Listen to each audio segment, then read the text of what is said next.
Volví a casa solo por mi portátil, y encontré una fiesta con 100 desconocidos celebrando un compromiso. Mi hermano arrodillado, mi ex llorando, y mi madre confesando que usaron mi nombre para un préstamo de $17,000. No dije nada. Abrí una carpeta. Hice clic en enviar. 9 minutos después, la fiesta terminó como empezó, en silencio. Me llamo Lucas y tengo 29 años. Jamás imaginé que sería el tipo de persona que terminaría siendo sorprendido en su propia casa con una traición tan absurda que parecía sacada del guión de una telenovela escrita por alguien que me odiaba personalmente. Pero así fue. Era un sábado. De esos fines de semana extrañamente tranquilos, donde nadie te llama, nadie escribe, y hasta crees que el universo te está dando un respiro. Había ido a pasar unos días a casa de un amigo, Adrián, que estaba de viaje. Me ofreció su departamento en el centro para que pudiera despejarme. Lo necesitaba. Mi familia siempre ha sido bastante invasiva. Una madre controladora, un hermano menor que siempre fue el favorito, y una dinámica familiar donde la privacidad parecía un concepto opcional. Después de mi ruptura con Natalia el año pasado, una historia que preferiría no volver a repasar, me alejé de todos. Ella me engañó. Nada emocional, nada confuso. Fue una traición fría, directa, que me enteré por un conocido que los vio a ella y a mi hermano en una cita. Sí, con Santiago. ¿Cómo no? Y encima tuvo el descaro de justificarlo diciendo que yo no la valoraba y que ellos simplemente conectaron. Mi madre, por supuesto, lo llamó destino. Yo lo vi claro. Era momento de irme. Desde entonces no volví a hablar con ninguno de los dos. Mis padres insistían en que debía reconciliarme, que viniera a las cenas familiares. Siempre me negué. No tenía el más mínimo interés en sentarme frente al mismo tipo que usaba mi coche cuando éramos adolescentes y ahora usaba a mi ex como si nada. Pero ese día, necesitaba mi computadora portátil. La había dejado cargando en mi antigua habitación y tenía un trabajo urgente con fecha límite. Mi idea era simple: entrar, tomarla, quizás saludar con desgano a mi padre si estaba en el garaje, y salir sin abrir heridas viejas. Sin embargo, apenas estacioné el coche, algo me pareció fuera de lugar. Había autos por todos lados, ocupando toda la cuadra, el jardín, incluso parte del césped del vecino. Tuve que dejar el auto a 2 casas de distancia. Pensé que sería alguna parrillada del barrio o una noche de póker de mi padre llevada al extremo. Pero apenas pisé el porche y abrí la puerta, lo supe. Risas, copas brindando, una bocina Bluetooth sonando con alguna canción romántica acústica. Y entonces lo vi, el salón estaba lleno de gente. No familiares, no amigos de la infancia. Eran en su mayoría desconocidos. Alguna que otra cara me sonaba, pero no lo suficiente para entender qué demonios estaba pasando. Y colgando entre las ventanas, un enorme cartel blanco con letras doradas brillantes decía: ella dijo que sí. Me quedé paralizado. No en plan de impactado como ciervo frente a las luces, sino literal, los pies no me respondían. Porque justo debajo del cartel estaba Santiago, de rodillas, extendiendo un anillo hacia una mujer que, no hace mucho, dormía a mi lado. Natalia tenía las manos sobre la boca y los ojos llenos de lágrimas. El público aplaudía, grababan con sus teléfonos. En cuanto dijo que sí, el lugar estalló en celebraciones. Y ahí estaba yo, de pie, con las llaves en una mano y una botella de café helado en la otra, viendo a mi ex aceptar un anillo de mi hermano, en la casa que durante años fue mi hogar. Nadie me notó al principio. Era como si fuera parte del mobiliario. Hasta que escuché su voz. «Ay, Lucas», dijo mi madre como si acabara de verme volver del supermercado. Incluso esbozó una sonrisa. Ni siquiera alcancé a preguntar qué era todo aquello. «No te avisamos», dijo sin más. «No queríamos drama». Eso fue lo que dijo. De pie, en medio de la fiesta de compromiso que ella misma organizó para mi ex y mi hermano, en mi casa, y usando mi nombre, aparentemente, para solicitar un préstamo de $17,000, porque ninguno de los dos calificaba con su historial crediticio. Esa fue su siguiente frase: «Usamos tu nombre para el préstamo. Solo son 17,000. Deberías alegrarte por ellos». Me tomó 5 segundos procesarlo. No grité, no lancé el café, no le pegué a Santiago en la cara, por más que durante un tiempo me imaginé haciéndolo. Ni siquiera parpadeé, solo asentí con la cabeza, me di media vuelta y caminé entre los invitados, que seguían celebrando sin notar el cambio de ambiente. Subí a mi antigua habitación. La puerta aún tenía esa bisagra chirriante. El escritorio estaba exactamente como lo dejé. Y ahí estaba mi portátil, conectada, con el cargador enrollado a un lado. La encendí, abrí una carpeta titulada Contingencia y di clic en un archivo que juré no necesitar jamás. Pero la traición tiene esa forma de reactivar partes de ti que creías muertas. No soy un hacker, ni nada parecido, pero sí fui el cofirmante de ese préstamo. También ayudé con todo el papeleo cuando mi padre refinanció la casa hace 2 años. A diferencia de mi hermano, yo sí entiendo de números, y tenía información, datos que podrían causar estragos legales en todo lo que ellos habían construido con mentiras. Al presionar enviar, el primer correo salió dirigido al oficial del préstamo, con una descripción detallada del uso indebido de mi firma, un PDF con la falsificación, y capturas de pantalla de mensajes donde mi madre me agradecía por la ayuda que nunca pedí dar.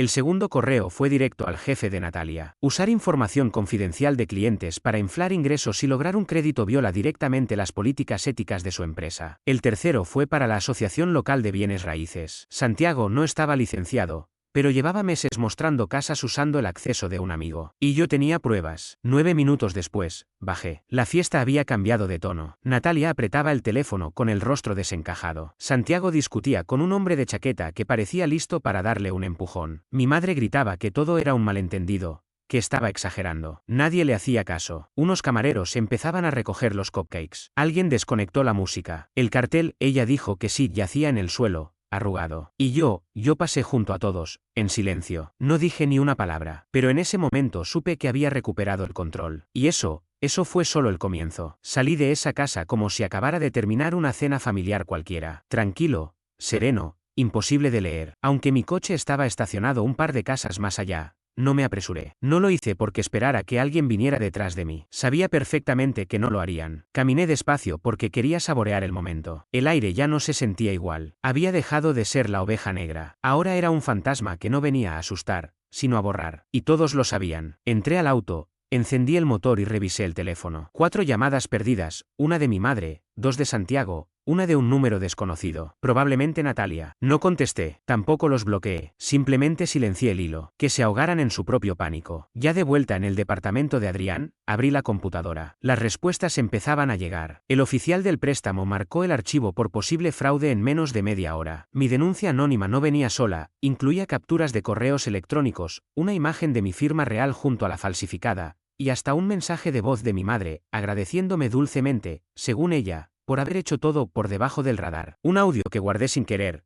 pero que el destino puso justo donde lo necesitaba. El segundo correo fue más contundente. Natalia trabajaba en una firma de inversiones pequeña, de esas que valoran la pulcritud más que una base militar. En el paquete que envié adjunté los documentos manipulados donde había inflado su sueldo para que Santiago obtuviera un préstamo para el anillo de compromiso. Porque, seamos sinceros, un asistente de inmobiliaria con 6 meses de experiencia y un ex peluquero de perros no daban el perfil de pareja solvente. En menos de una hora, Recursos Humanos le suspendió el contrato de forma inmediata. No voy a mentir, me sonreí un poco. El tercer correo fue para desmontar el pequeño negocio clandestino de Santiago, ese en el que fingía ser agente inmobiliario con licencia. Sabía que bastaría con que un solo miembro de la asociación oliera algo raro. Adjunté incluso un vídeo que él mismo había subido a sus redes, dando un recorrido a una clienta por una propiedad que, legalmente, ni siquiera debía mostrar. Él pensó que se veía profesional. En realidad, lo hacía parecer imputable. A la mañana siguiente, comenzaron las reacciones. Primero fue mi madre. Me dejó varios mensajes de voz, algunos intentando manipularme con falsa dulzura. Lucas, sé que estás dolido, pero era una noche hermosa, y otros en tono de urgencia desesperada. Tienes que arreglar esto antes de que arruines la vida de tu hermano, y la de Natalia. Ella aún te quiere. Lo sabes. Escuché lo justo y necesario para entender su postura. Cero responsabilidad, ni una sola disculpa. Solo miedo, porque el castillo de mentiras que construyeron se estaba viniendo abajo. El siguiente fue mi padre. Eso sí me sorprendió. Siempre se mantuvo al margen, pero su mensaje fue breve y directo. Ya dejaste clara tu posición. Le advertí a tu madre que esto se saldría de control. Pero estás jugando con fuego, hijo. Podrías quemarte tú también. Qué curioso que recién decidiera hablar cuando su hipoteca se vio enredada en el desastre. Lo ignoré. 2 días más tarde, el escándalo empezó a salir a la luz pública. En un grupo local de Facebook sobre bienes raíces, una mujer publicó que Santiago le había mostrado una casa y luego le pidió que le transfiriera el depósito por Venmo. Nunca volvió a ver ese dinero. Mi correo a la asociación había desatado una investigación silenciosa, y ella fue de las primeras personas en ser contactadas. La publicación empezó a circular y otros casos aparecieron. Yo observaba a la distancia,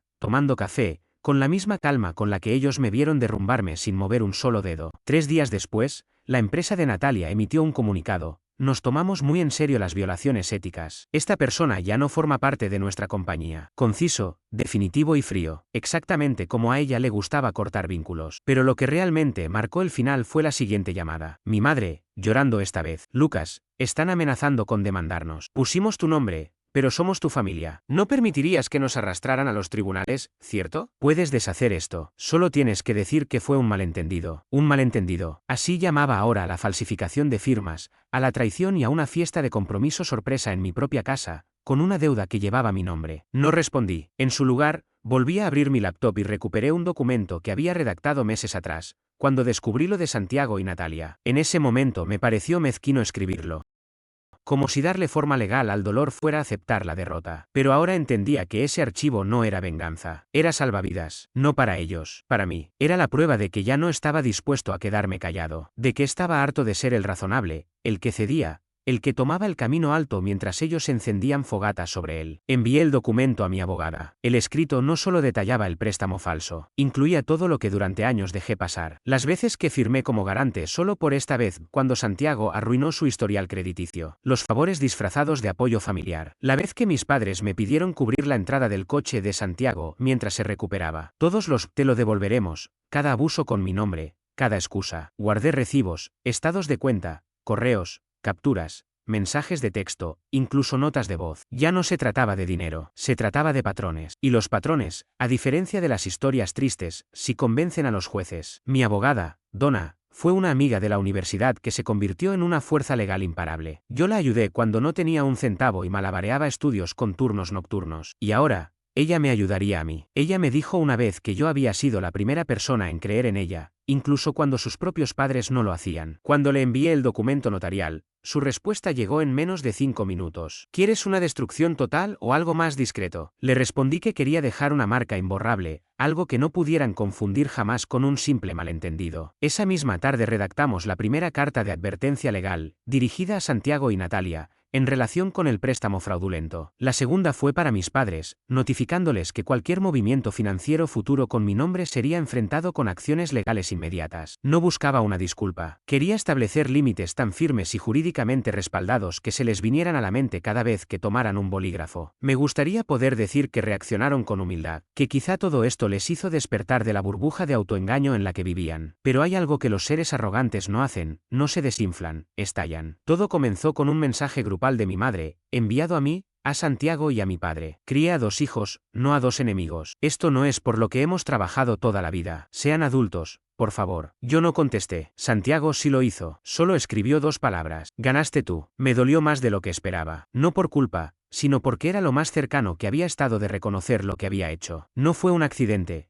no fue una confusión. Él tomó una decisión consciente. Y cuando todo empezó a desmoronarse, eligió persistir en lugar de dar un paso atrás. 3 días después llegó el verdadero golpe, una llamada del banco. El préstamo de $17,000, tomado para el compromiso, había sido oficialmente marcado como fraudulento. Estaba a nombre mío, pero con documentación alterada. Ahora ya tenía abogado. Mi firma había sido falsificada, mi empleo distorsionado y mi historial crediticio manipulado. Todo se desmoronó en cuestión de horas. El banco detuvo la dispersión del dinero. El cheque aún no había sido depositado. Al parecer estaban esperando el momento perfecto, probablemente para alinearlo con su luna de miel soñada. Lástima que ese momento nunca llegó. Y no fue lo único. El anillo de compromiso, por ejemplo, Santiago lo había adquirido en una de esas joyerías con opción de pagar después, suponiendo que para cuando llegaran los cobros, ya estarían tan inmersos en los preparativos de la boda que mamá lo cubriría sin problemas. Pero con todo el caos encima, ni siquiera pudo pagar la primera cuota. La joyería presentó una demanda y amenazó con recuperar la pieza. El anillo seguía en el dedo de Natalia cuando recibió la notificación. Curioso cómo se desmoronan las historias románticas cuando se corta el flujo de dinero. Al día siguiente, Natalia publicó algo ambiguo en Instagram, una pantalla negra con la frase «Hay cosas que no están destinadas a ser». Los comentarios estaban desactivados,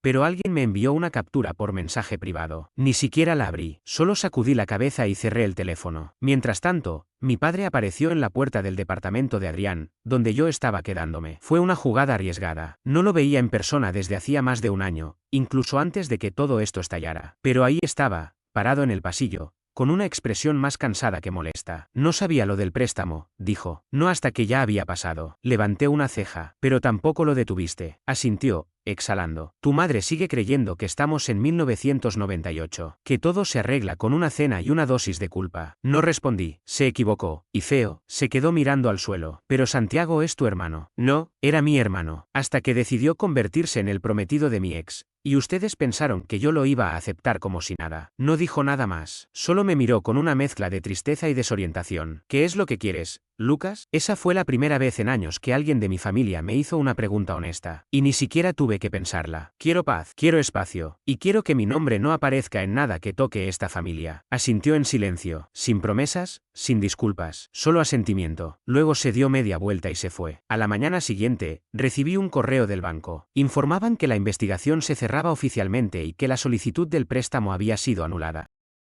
mi historial crediticio no se vería afectado. El caso contra Santiago y Natalia seguía abierto. Podía presentar cargos por falsificación y suplantación si decidía hacerlo. Donna, mi abogada, aseguraba que el caso era sólido. Pero no tomé la decisión de inmediato. En lugar de eso, encendí mi computadora, abrí el disco duro y busqué una carpeta que había evitado hasta entonces. Se llamaba Vídeo de la fiesta. Dentro, un clip de 10 minutos grabado sin querer durante la celebración de compromiso. Alguien me lo había enviado por AirDrop antes de que me marchara. En el vídeo se escucha a Natalia riendo con mi madre. Dice algo como: sabíamos que él terminaría aceptándolo. Lucas siempre ha sido demasiado rígido, demasiado lógico, demasiado predecible. Algún día nos lo agradecerá. Lo vi 2 veces antes de enviarlo, pero no se lo mandé a mi abogado. Lo reenvié directamente a cada uno de los contactos importantes que Santiago tenía dentro del rubro inmobiliario. Luego me senté a redactar mi propia publicación, esta vez pública. En cuanto el vídeo comenzó a circular, todo pasó de ser grave a volverse irreparable. Pasé el día siguiente viendo cómo mi teléfono no dejaba de vibrar. Era como una especie de Navidad anticipada, pero en pleno julio. El vídeo no se volvió viral en redes, pero sí lo suficiente como para difundirse entre todos los grupos en los que Santiago solía presumir, colegas del sector, organizadores de eventos locales, incluso amistades comunes que antes preferían mantenerse al margen. Eran 10 minutos demoledores. No era solo una prueba, era una confesión en toda regla. En el vídeo, Natalia, entre risas y copa en mano, se jactaba de lo brillante que le había parecido usar mi nombre para conseguir aquel préstamo. Mi madre, junto a ella, asentía como si estuvieran hablando de algo trivial, diciendo: él no va a pelear por esto. Nunca lo hace. Eso es lo que pasa con Lucas, se queja un poco, pero al final sigue siendo parte de la familia. Qué equivocadas estaban. De forma fatal. Las consecuencias llegaron de inmediato. Varios clientes de Santiago cancelaron acuerdos de compra. Un foro comunitario que él moderaba lo bloqueó sin previo aviso. Uno de sus antiguos compañeros del colegio me mandó una captura de pantalla de una publicación suya, intentando explicar lo ocurrido como un malentendido, diciendo que era solo un préstamo simbólico, sin repercusiones reales. Claro, porque usurpar la identidad de alguien ahora resulta que es algo meramente simbólico. Pero luego vinieron los efectos reales. 3 días después de enviar el vídeo, Santiago fue notificado oficialmente. Donna, mi abogada, había presentado una demanda civil en su contra por robo de identidad, fraude y daño a la reputación. No estaba buscando verlo en prisión. Yo buscaba algo que lo marcara, que lo persiguiera como esta traición me venía persiguiendo a mí desde que ocurrió. El juicio se fijó para dentro de un mes. Él intentó llamarme. No contesté. Natalia, en cambio, me escribió por correo. Decía que necesitábamos hablar, que tal vez todo se les había ido de las manos y que quizás, solo quizás, podríamos encontrar un punto de paz, los 3. Tuvo el descaro de decirme: nunca quise reemplazarte. Solo buscaba a alguien que creyera en mí. Me quedé observando el mensaje durante 1 minuto entero antes de borrarlo. Lo que ella buscaba no era paz, sino volver a tomar control del relato, generar lástima, reiniciar el juego. Pero yo ya no era su receptáculo emocional. No era el tipo que aguantaba para que los demás destrozaran todo a su paso. Yo me había convertido en el límite que ya no podían cruzar. Mi madre me llamó, luego volvió a llamar. Después mandó mensajes. Esto es tu familia. Nos has humillado. ¿Eso querías? ¿Ver a tu hermano destruido? No, yo no quería destruir a Santiago, pero tampoco iba a impedir que el daño que él mismo provocó finalmente lo alcanzara. Esa misma semana, el banco actualizó oficialmente mi informe crediticio. Mi puntaje seguía intacto. El de Santiago, en cambio, recibió una mancha negra que lo acompañará durante años. Natalia perdió el contrato de alquiler cuando su ahora desempleado prometido no pudo firmar como aval. Terminaron mudándose al sótano de mis padres. Me enteré por una vecina que mi madre andaba diciendo que yo estaba atravesando un mal momento,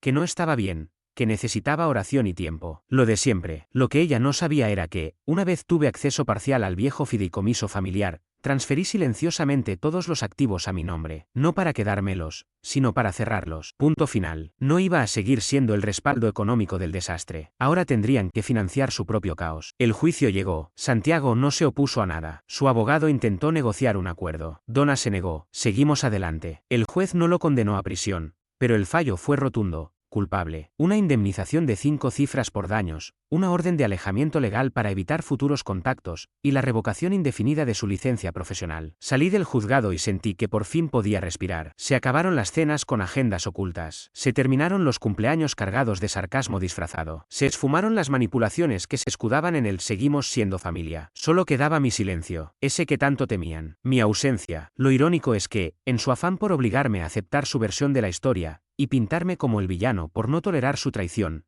terminaron liberándome. 2 meses después, me mudé a otro estado. Conseguí un loft en una ciudad más tranquila, donde nadie sabía quién era o qué había vivido. Me incorporé a una empresa en modalidad remota, una que de verdad respeto, y volví a dedicarme a la fotografía, algo que dejé cuando Santiago y Natalia se burlaban de ello como si fuera solo una afición infantil sin futuro. La ironía es que esa afición terminó generándome más ingresos que cualquiera de sus negocios. Lo último que supe es que Santiago trabaja a medio tiempo en un depósito de muebles. Natalia lo dejó 6 meses después. Al parecer, no soportaba el equipaje emocional de salir con alguien catalogado como estafador. Mi madre me escribió cerca de las fiestas. Te extrañamos. Vuelve a casa. No respondí. Hay una tranquilidad enorme que llega cuando uno deja de intentar reparar a quienes disfrutan rompiéndote. Hoy, cuando abro el portátil, ya no está esa carpeta marcada como contingencia. La eliminé el mismo día en que se acreditó la compensación. No porque ya no la necesitara, sino porque ya no los necesitaba a ellos. Y cuando uno se da cuenta de eso es la verdadera libertad. No la venganza, no la sentencia, no la humillación pública, sino el silencio. ¿El mío?